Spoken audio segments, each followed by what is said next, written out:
Napoli fa schifo. Oi, A livello turistico è stato detto che Napoli fa schifo.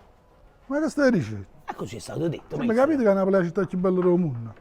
I turisti stanno qua perché ci piace l'arte.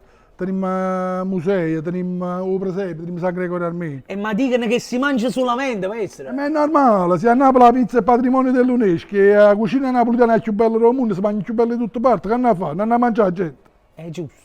Però io mo prima che acchiappo con mangiare a mano o butto in un museo, maestro. O butto in un museo perché non è possibile che a Napoli si mangi solamente.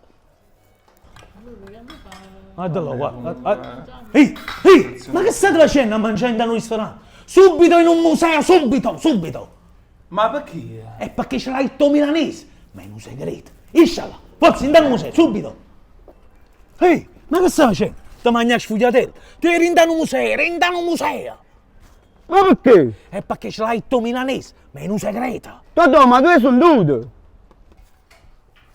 Guardalo, guarda. Ehi, ma che stai facendo? Ti metti a mangiare pastiere e in un museo, devi andare in un museo. Ma perché? È perché ce l'ha ritto milanese. O milanese? Ma è un segreto. Ma si l'ha detto milanese. Forza, in un museo, in un museo. No, museo!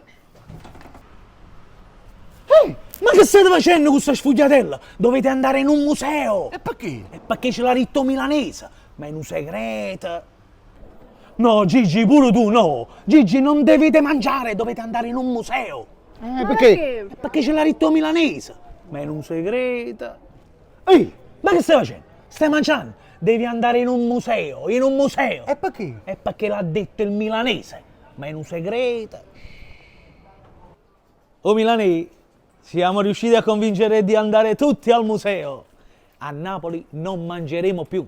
Però ricorda, un napolitano sa fa sic, ma non muore. Tu sai da